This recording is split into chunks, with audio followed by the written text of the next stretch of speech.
what's happening? We're live from Antarctica. I'm your host, Pustulus Maximus, and we got a hell of a show for you fellas today. You know, I would hope that you stay tuned for the 2 practice episodes that came on leading up to this one, but, you know, now we'll get the real show underway now that your real host has arrived. And, you know, last time, I don't know what to say. I was busy mentoring children in an area with no or limited internet access, so I was not able to make the show last weekend, but, you know, we're making it up today. But hey, this is going to be a great show. I've got Bonesnapper the Cave Troll. We've got BillyBio from Biohazard and Powerflo joining us later on, so it's going to be awesome. We're going to talk some shit with him and see what he's been up to. And, you know, we might even smoke some crack. Who knows? Who knows? We go to the store, get a little Sweetheart Rose tube and fill it with some Chore Boy. And, well, you know, you guys, you know the deal. So, yeah, that's what's going on. That's what's going on today. So, I mean, shit. Why don't we check in with Bonesnapper and see if he's here yet? Has he been live? Is he alive? Maybe, maybe not. But, you know, I'm glad you forgive me. Let's see, some of these people here. I'm literally making a Pusty custom tee right now. What, like a golf tee? So I can go golfing with the president, who's golfing right now, instead of taking care of the vital issues of unification that we need in this country. Who cares? Oh, hey, Pusty. Hey, there's Bonesnapper the Cave Troll. Hey, you showed up. All right. Hey, so how'd you get on the show? That's what I'd like to know. I never know how anything happens. That you guys I thought hated me. I just keep begging to be part of the crew. You let me be part of the crew. That's why you're so cool, Pusty. Thanks. Speaking of words that rhyme with crew, you know, we don't all hate you there. But before I move too far with friendship and all that stuff, do you know what coup means? Coup. And would you like to help me stage one within the band? Oh, okay. Use coup. No, spell coup. C-O-U-P. Oh, coop. Nah, I'm too chicken for one of those. Okay. All right. Well, moving on. Why do they call you Bonesnapper anyway? You know, I thought a lot about that, and I can only assume. Have you ever seen how many bones that I go through in a day? No, I have not. I was thinking you were going to say, because of snap bones. Yeah. That's what I was saying. No, I snap a lot gotcha. of them. I go through a lot of bones in a day. Yeah. That's all I can assume. I don't know. It's not proven by science. But my assumption. You're looking forward to speaking with Billy from Biohazard today. Yeah. Billy, good guy. You got any good questions? I got a lot of good questions for Billy. Do you have any questions for me? Do you have any questions for God? No, I'm just kidding. I don't want you to ask me anything. You know, I do want to know, hey, looks like we're going to do a little bit of the mailbag real quick. Fuck it. You know what? Let's answer some mail right here on Pusty's on Live from Antarctica. Oh, wow.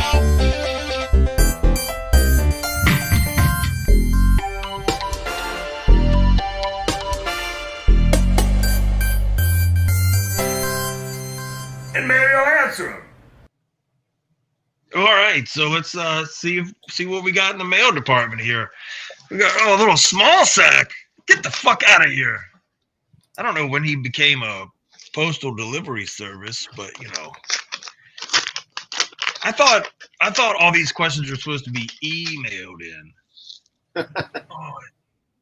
Oh wait, this is from little Timmy Tuto from 6969 3-Way, Holeview, Alabama. Right. You used to live in Battle Creek. I like 3 Ways. Dear Pusty, help me. No. Let's see what this says here. Dear Pusty, my son rocks the guitar, but I'm worried he does not rock hard enough. Should I push him or push him down the stairs?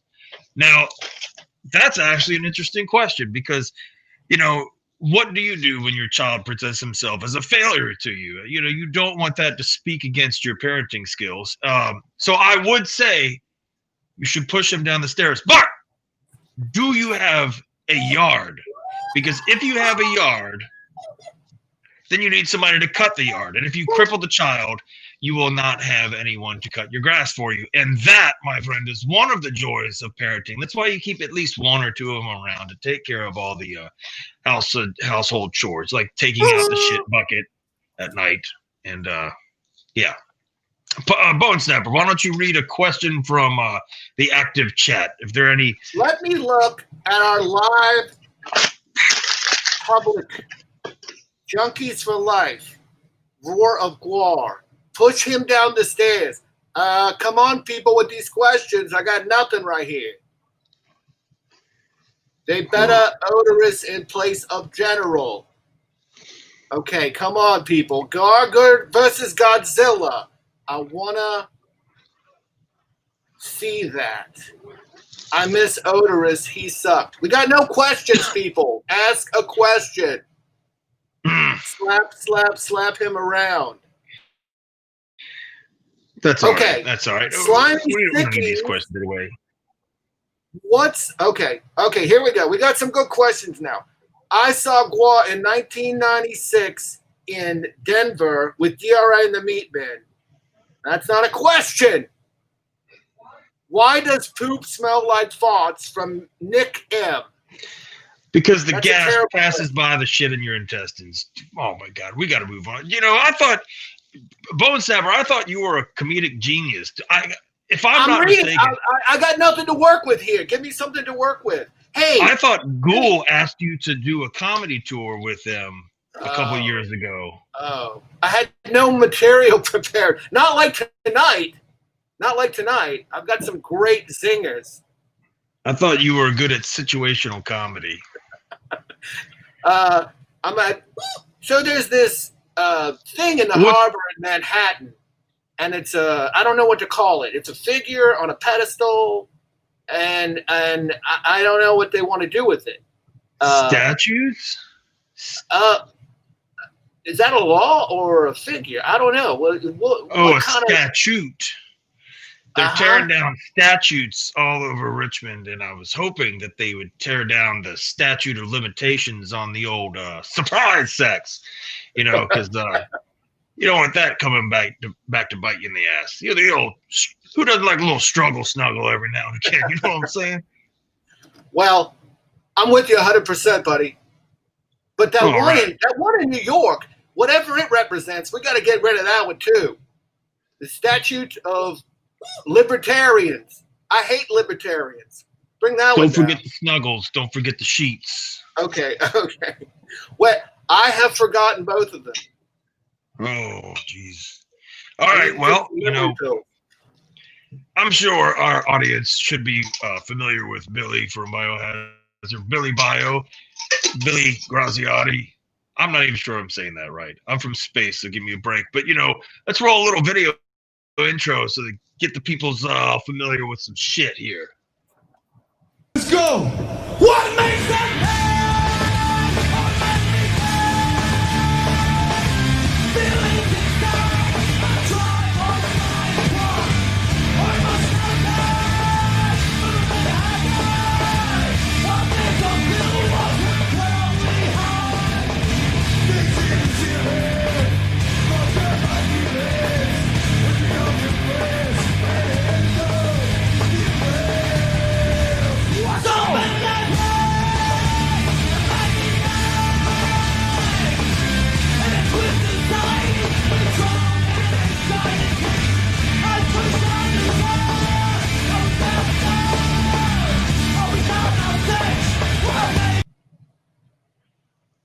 Hell yeah, man.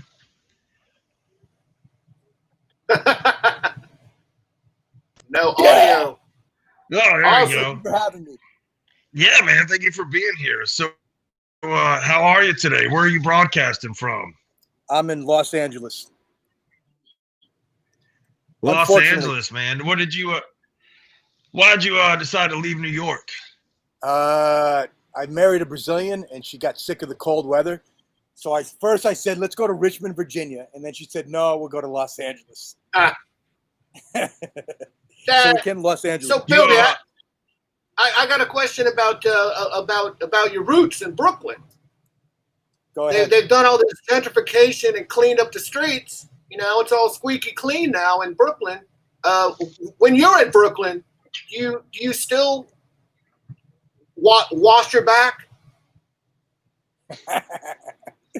Yeah, I think you mean watch your back.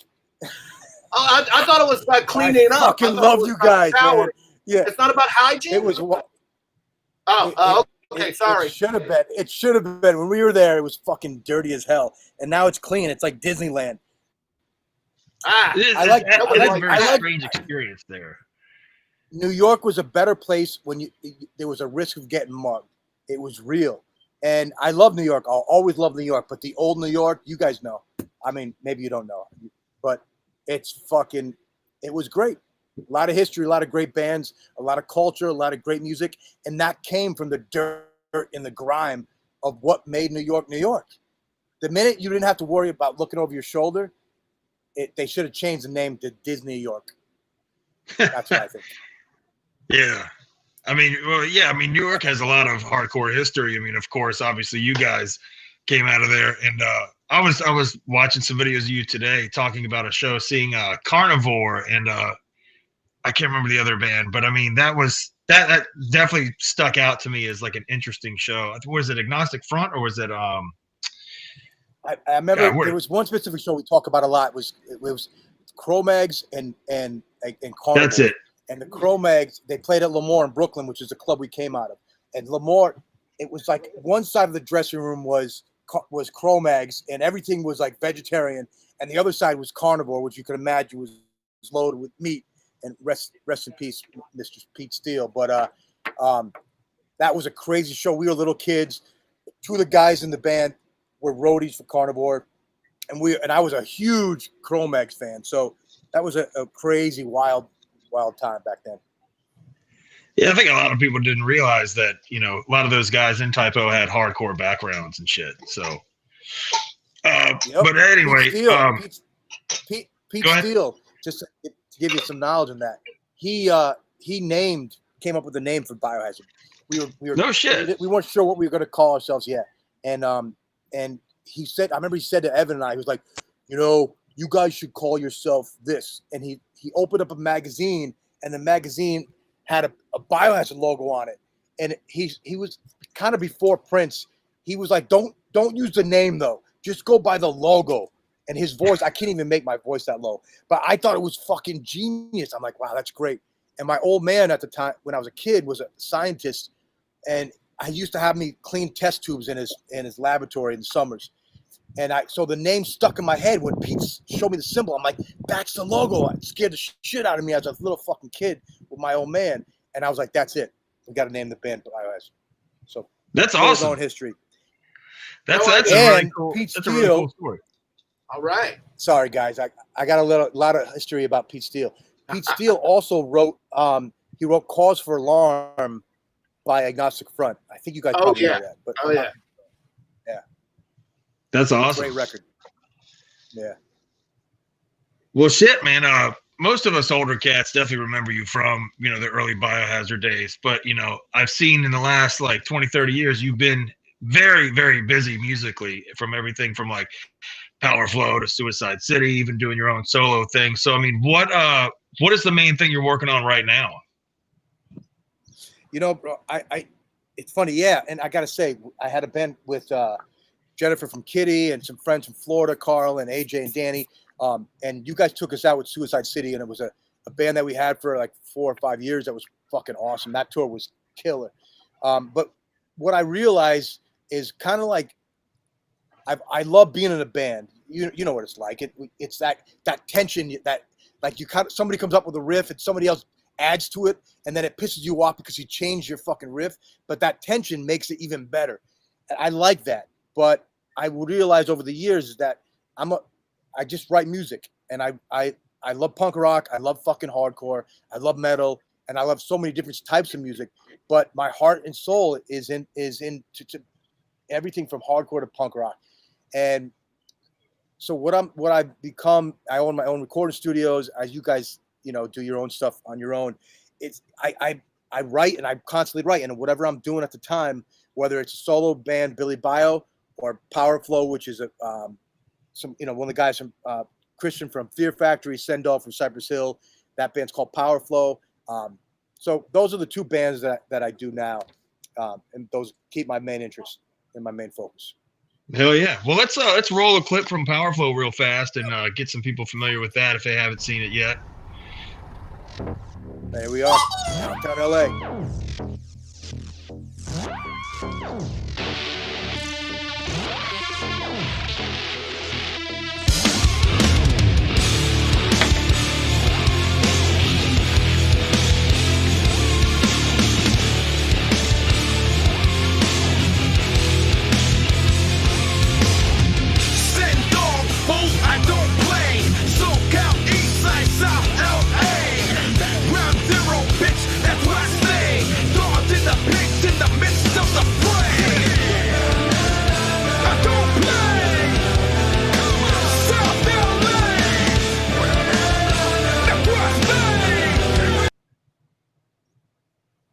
Yes, that was tight. Yeah, so one of the things that really stuck out to me was seeing you in an LA band as a New York hardcore guy, and now I'm seeing this. Well, I got some questions about Powerflo in this too, but is there a difference between New York hardcore and hardcore worldwide? I think East Coast in general, which I'm sure some of your friends from Richmond can attest to. It's East Coast has a different thing, man. You wake up and it's a shitty day out, and you walk out of your house and the clouds are always out, and you step off the fucking curb into a puddle of water, fucking brown fucking snow mush, and it kind of enhances your fucking mood to be East Coast New York. That's it. And I was born in Boston, raised in New York, and up and down the East Coast, it's the same attitude. My friends. It doesn't matter if you're from Atlanta or fucking Miami. It's got the same kind of thing, and it's just different than the West Coast. And I never really understood it. Being friends with bands like Strife and Downset and Terror and even Sendog and the guys at Cypress Hill. It's a different thing, and it's not like better or worse. And I'm not part of the right coast and the wrong coast shit, but after I moved here, I realized what the main fucking difference is in California, you wake up and when it rains out, you're like, holy shit, yo, bro, it's fucking raining out. And on the East Coast, when the sun comes out, you're like, holy shit, the fucking sun's out. Let's go do something. So that's completely reinforces the difference. And if you look at the music, especially in the East Coast hardcore to me, and the punk rock has always been a little bit more angry, less melodic, less singy. And the West Coast is a little bit more melodic, a little bit lighter in a sense of they're not, they don't say fuck it as much as we do. And people seem nicer. But I think the difference is, and my friends and my circle aside, most of the people out here that are from our subculture, but it's like if you ask somebody here what time it is, they look at their watch and they're like, I don't know. It's 12 o'clock. And then you walk away and they look at their buddy like, what an asshole. He should get a fucking watch. But on the East Coast, if you ask somebody what time it is, he looks at his watch and he's like, get a fucking watch. So you know what you're dealing with on the East Coast. In the West Coast, not so. Everybody's they're faking it till they make it. And they're a little more frank out here on the East Coast. I like that. I want. You know what? If I got a fucking Frank's one of my favorite people in the world. Tell me. Frank. Yeah. But what I do like about hardcore is that it does have this. It's a very inclusive style of music. You know, it brings people up, and I mean, a lot of the originators of the genre are located in New York, and you've got everything from, I mean, Madball to the Ramones to H2O. You guys even, and they're all drastically. I mean, they're all different styles, but it's all this in the same vein. So that's pretty cool. And a lot of viewers probably don't even know that Richmond had such a rich history in hardcore music, you know, coming up in the 80s and 90s that a lot of people forget about because you've just got people are really familiar with Lamb of God and Guar, Municipal Waste and stuff, but they don't really remember Press Your Luck and Hado 4 and a lot of other bands coming out of the area. Shit, even Keith Morris lived here for a little while. Yep. But flag, baby. but you know, yeah, oh yeah. So I mean, how did you get hooked up with these guys in Powerflo? How did that band start? So Powerflo started. We were working on a Biohazard record, and we took a break, and I wanted to do a solo record. I came back from New York, and I'm in the studio, and Sen called me up, and he's like, "Hey, Roy from Downset." He was like, "Roy and I got something we want to talk to you about." So they come over to the studio, and they play me some songs, and they like, we got this thing we want to do, a new project. You want to be down with it? I'm like, it sounds cool. I'm down. I'll produce you guys and write songs for you, but I want to, you know, I kind of want to do my own thing because this was something that they had put together. So Sendog would come to the studio every Sunday night after football. We'd get done watching football games, and he'd come to the studio. He'd bring his boys, and they'd fucking smoke a bunch of weed and drink a bunch of beer, and we'd write songs over and over, and like, you know, one song a week. And then after about 6 months of this, we were in the studio at Energy Studios, and we got a buddy of mine from Fernando from Brazil, who's a fucking badass drummer, Christian from Fear Factory, Roy from Downset, and we were recording the record. We didn't even have a name for the band, so it was kind of like everything was so fucking backwards. We didn't sit down and plan nothing out. We just we had a bunch of songs. We recorded them. We were psyched how shit was rolling, and we were having a great time doing it. And when we finished recording, Fernando said to me, he's like, "So what do you think, bro? This is fucking great, bro." And he's like total like street, you know, Brazilian kid, and very, you know, poor English, but he's like, "This is great, man. We should do this. We should go on tour, all 5 of us. It's fucking amazing." And we did. And Sen was like, "I got this name. What do you think?" We're like, "Cool." And then we got a record deal and dropped the record and spent like a year and a half on tour. And now we're on record number 2. And that's it. That's a great video. Fucking The Grind. Yeah. I saw this one earlier today as well.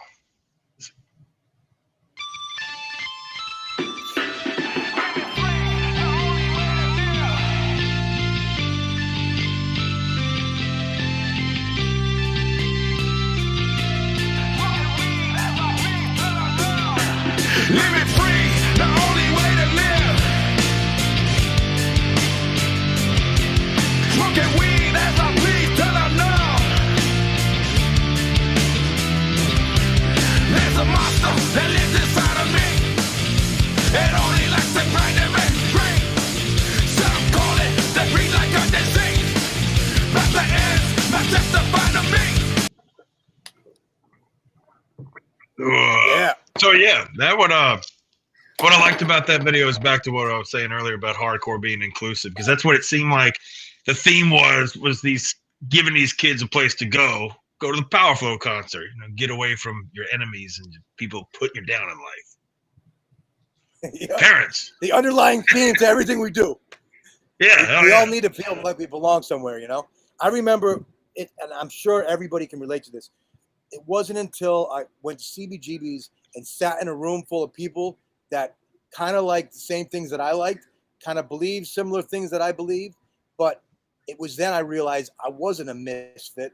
I was a part of something that was fucking bigger than me. And ever since then, that's it. I felt like I belong somewhere. So the hardcore scene and the punk rock scene has always given that outlet for people. And I was blessed to find it, you know? So, you got, I think Bonesnapper has a little radioactive chicken he's playing with back there. He's Yeah, I heard he vexing does me. that a lot. I can't find it. But So yeah. So I guess you were saying you were recording all this stuff. So you have a studio in L.A. Is this a commercial I got a studio, or are you studio. just doing your own stuff in there? Fuck commercial, but I do make records there.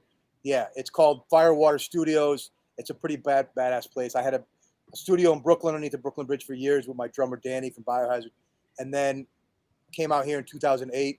And this place is like, it's pretty badass, but it's I always feel more comfortable playing guitar in my bedroom, and I always felt uncomfortable in a studio where if you had a beer or a fucking slice of pizza, if it fell off the couch onto the floor, some guy's gonna run in screaming because it was imported one from Brazil.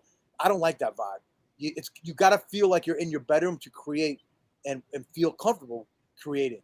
And so that's the kind of vibe that I have. Don't get me wrong, it's nice, but it's not too nice, you know? So that's it. Check it out, Firewater Studios. I love to have Guar there. Yeah, man. We did our own records for a little while, and that was a fucking mistake. So we try to go elsewhere now. Been on that path. You know, how's so I mean everybody else is dealing with COVID-19 and shit. No, we'll go to that video later on. Get that out of here. I don't know if that's up on the screen if everybody can see it. Well, I mean, how is COVID-19 affecting? I guess he's playing it. Okay. Yeah. Rod Diaz, my bass player.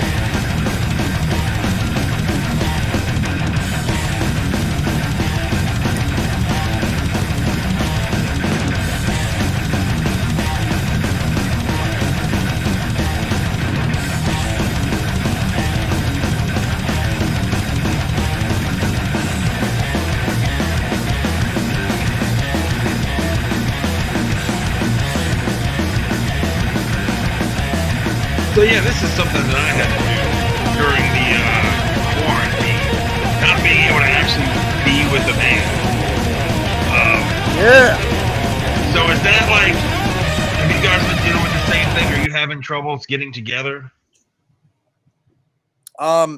Yeah, you know, we're doing the same shit everybody else does. You know, we have like band conferences on Zoom and all that crap. But I'm lucky enough to be to have a studio.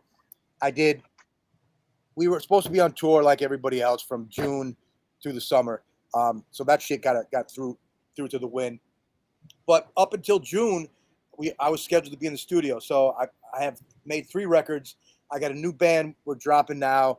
We're working with this fucking dope ass fucking badass dude named Bob Marlette. I don't know if you know who that guy is, but that band is called Viral, and it's fucking killer. We have new Powerflo and new BillyBio that I'm finishing up now. So it kind of worked out in my favor.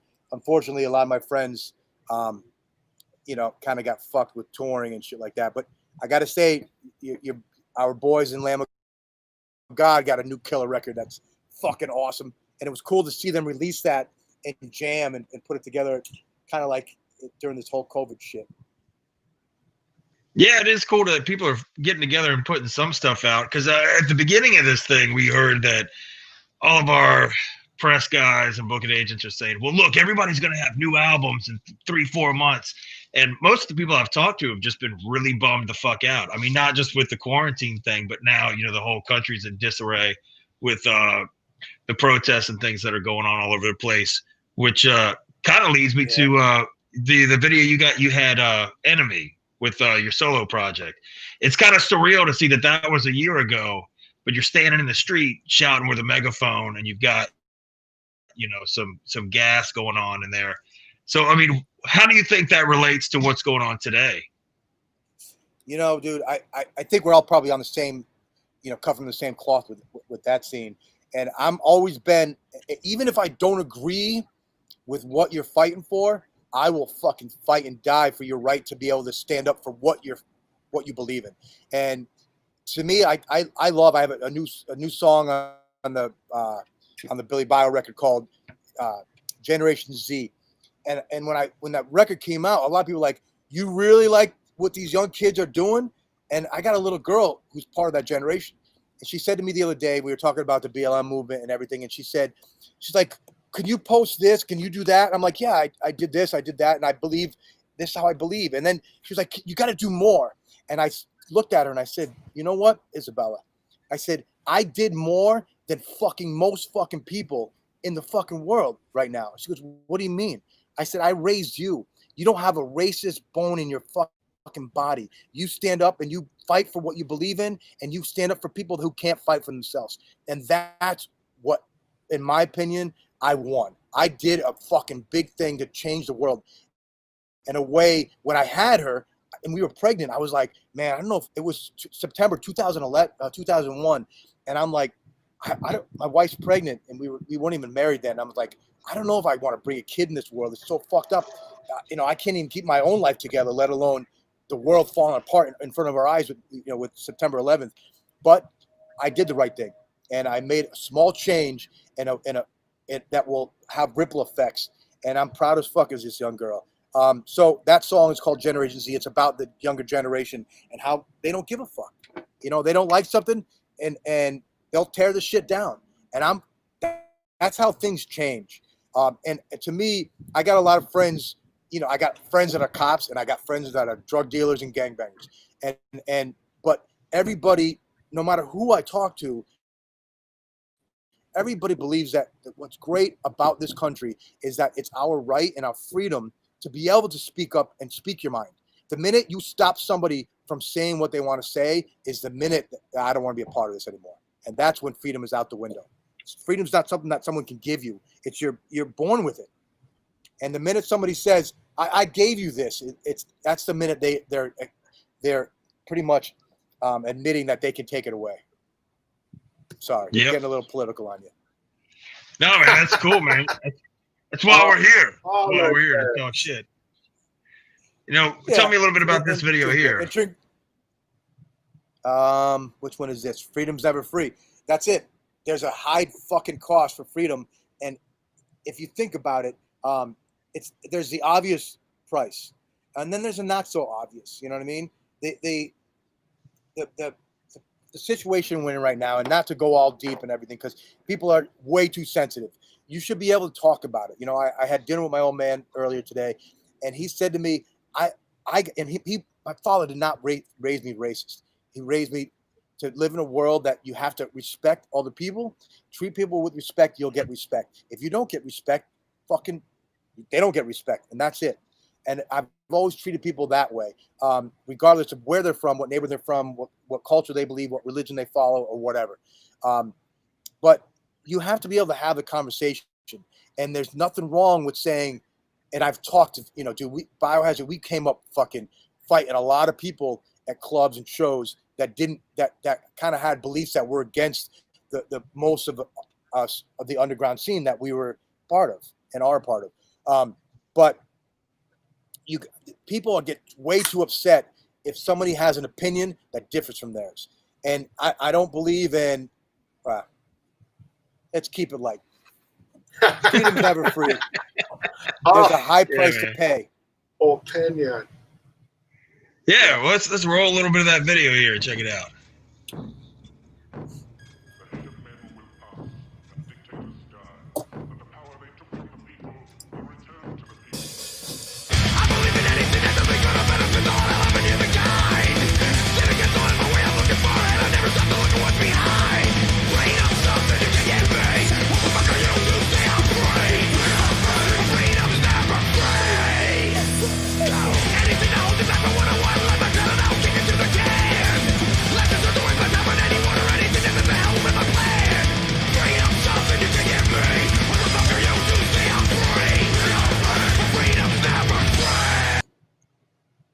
Hell yeah, holy man. Fuck. You know what happened? I don't know if you guys heard about this, but in California, where do you have it? It's called COVID-20. Have you heard about it? COVID-20. It's the 20 pounds you put on during COVID-19. Yeah. Oh, yeah. Well, of course. You sit around day drinking all the time. But, nevertheless, so, I mean, you got your own studio. Wait, how did my mic get And you got your own studio, so I mean, as a guitar player, what's your guitar gear like? What are you using guitar wise? What's your amp setup? I'm an ESP guy. I love Marshalls, but I have a bunch of modded Marshalls and EVH. I play EVH also. Kemper I fucking love, but I would say my heart growing up was with Marshall, and then EVH linked me up with some amps that just fucking blew my mind. So that's my amp choice right now. So when you're not doing guitar, are you still playing saxophone? You found those videos? Oh yeah. You know who taught me how to play? You know who taught me? Angelo from Fishbone taught me how to play. We were on tour with them, and he showed me 3 notes. And I studied piano since I was a kid, so I picked it up quick, even though it's totally different than the guitar and piano. And I became like a 3-note wonder, just like 3-chord thrash. It's 3-note sax, same shit. I never got a chance to play with Fear though. I would love to play with Fear. I love you in Beyond Thunderdome. we need a saxophone player here and there. So I mean, you can come back on tour with us when all this shit is over. Just throw me in the meat grinder. We're really a jazz played with so, you I mean, guys, we played with you guys in like 1989 in Sweden or 19 something like that. Yeah. Oh, Fagersta, yeah, the Fagersta Sweden show, yeah. Yep. Yeah, with and Exploited and Chromax. Yep. And Carcass. Yep. Biohazard. Yeah. Yeah, Carcass too. Yeah, I forgot about Carcass. Yeah. That was crazy. That was a great show. Fucking awesome. So speaking of Biohazard, you guys got any plans to bring any new material?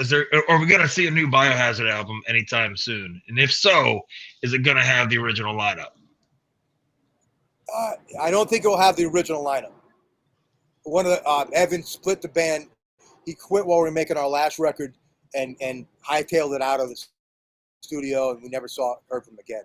But Danny, Bobby, and I are still tight. We talk often, and yes, there will be a Biohazard record one day. It's just a matter of when. I still tour. I love doing what I do. But Danny's got 5 kids. God bless him. And Bobby's got his whole life going on and what he's got going. But it's like we're a type of band. We were never a band that did things for business reasons. It was just like when the vibe is right, it worked. And when it doesn't, we just don't do nothing. So we're still a band. We didn't say we took a hiatus. We didn't break up. We talk, and when it's right, it's right. That's it. So I wish I could quit this band in the middle of a record. Well, that's cool. That's cool. I've been waiting. Yeah, well, I mean, I think all of us kind of have our own dream scenario on how we would quit and hopefully like cripple the band slightly when it happens. But because we're all spiteful and we don't really like each other that much, and we haven't even practiced once since the whole quarantine thing. But that was kind of like a, whew, like, oh man, now I got an excuse. It's because I tried. I can't remember. Oh, yeah.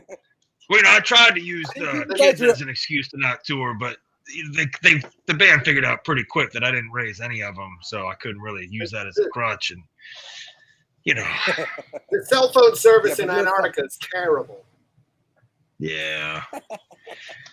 Yep. Jeez. AT&T, bro. I don't use the telegraph feature. Only.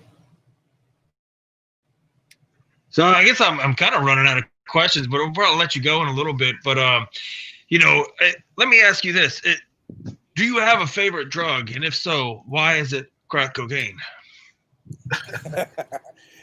My kids are watching in the other room. They're big fans. Oh, I know if I go into some stories here, I'm going to have a lot more explaining to do later. But I'm going to say I'm probably drug-free and, had to get my life together. And since then, I've become more productive and it's better for me. But do what you want to do. Balls to the wall, I'm all for it. Well, that's good. How long have you been that way?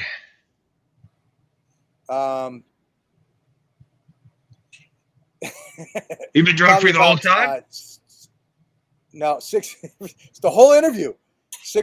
Probably 6 years. Okay. Well, congratulations. Yeah, I only do. I know how you guys are. I know.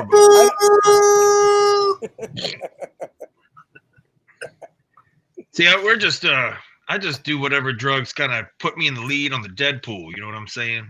We got a little wager going to see who's the next one to go. Bonesnapper, who do you think the next Guar member to die will be?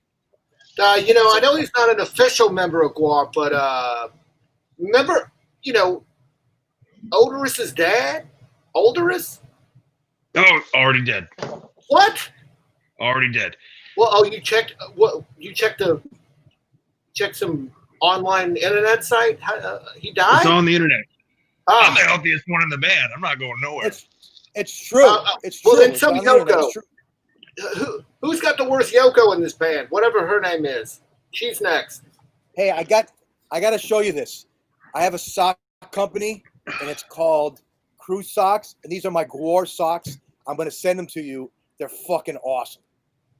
Who doesn't like socks? Guar socks. I need some socks. Socks are fun. I don't. Socks in are kind Antarctica, of like you need socks. You do, socks because they I double. knew it. They protect your feet and they catch your dreams. So, my son's gonna ask me, "What's he mean by that, Pop?" All right, I think we're gonna have to say thank you so much, Billy. Yeah, dude, I'd love to sit here and talk shit with you all night, man. I really appreciate your time. I appreciate it. Thank you for coming out here, dude. The new BillyBio, the solo stuff is awesome. So, hopefully you come out and do some shows with us and shit when all this stuff is over. Anyway, enjoy the rest of the sunlight you have left. I'm gonna go pass out under a bush. Thank you, guys. But fuck yeah, man, you're the man. Keep doing what you do. Keep doing what you guys do. I love you guys. Take it easy. Peace. Peace.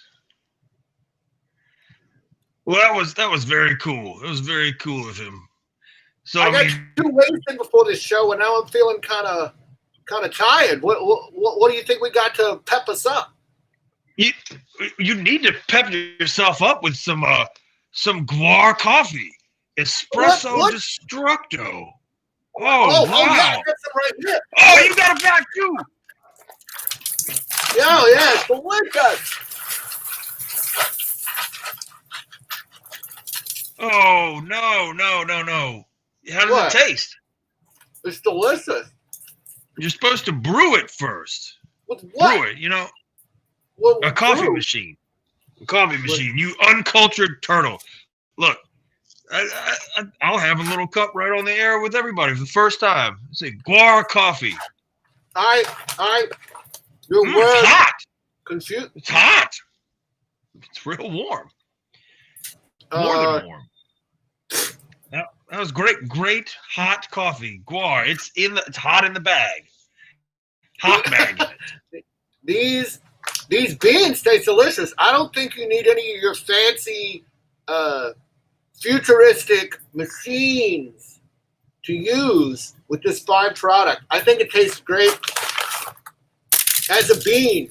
It's a delicious. That's what a pot of Guar coffee is what it takes to get me rolling in the morning to go out and deliver some social justice throughout the day. I'm kidding. I don't do that. Justice. There's just us punks out in the woods fucking around. You forgot the street. You forgot the struggle. You forgot it all. I don't have any streets out here. It's all fucking snow and ice. We've got cobblestones where I'm from. Oh, good Lord. Hey, look. What else we have here? We got shirts and hoodies that people can order to make us money so we can we need to have wages to get garnished. More human items we don't understand. Claw. What else do we got? What else do we got? We got Bohabs of the week. Oh. Guar fans, do you want to be the next Bohab of the week? Nah. Post your pic or photo to Instagram or Twitter.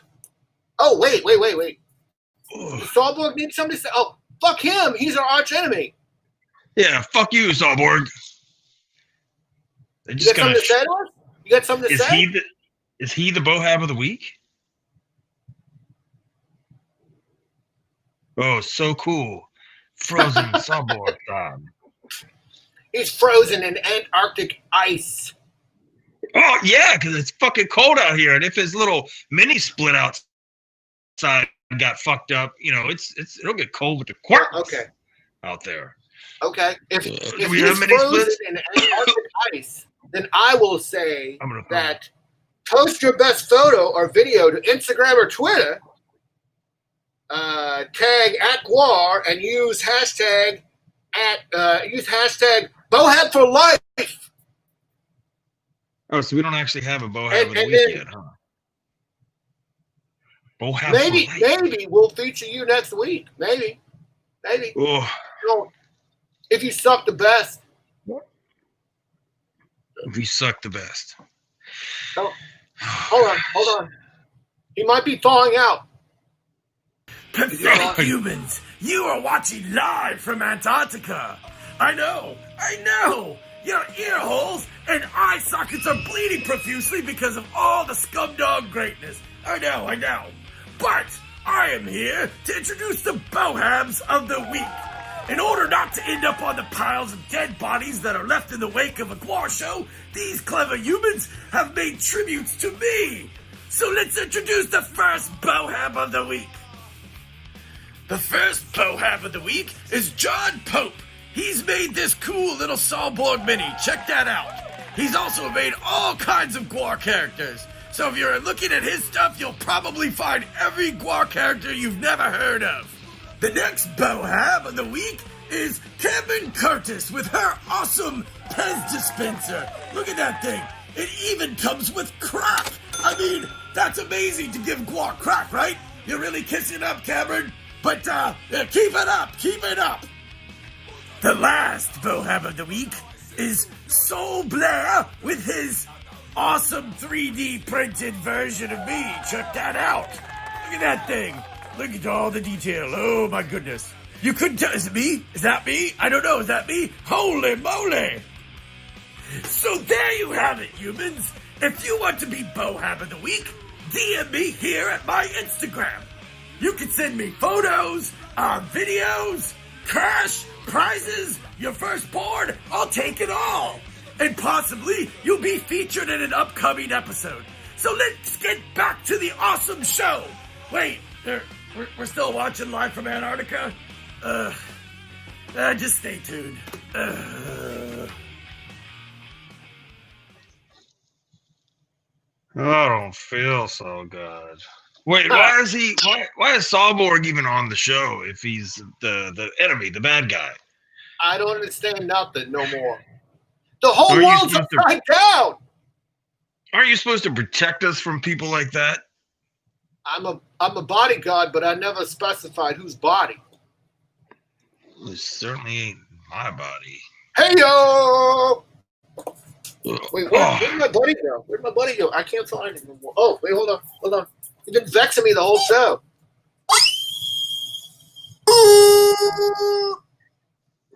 All right. I guess we got another clip here. I'd like to thank Depends, Alpo.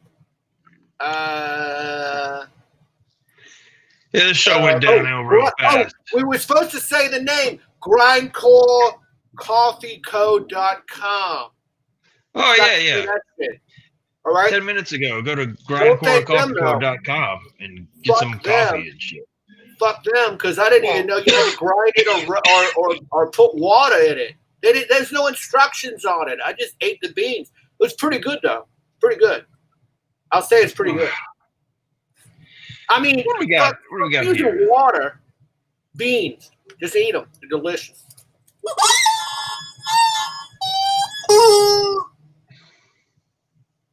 What's this video here? What's this other thing over here? What is that? I don't know. What's that over there? I don't know. Let's play it and figure it out so I can go fucking vomit. Oh, another blank screen. Frozen in time. My favorite. The flames and the fucking little wall cauldrons are even fucking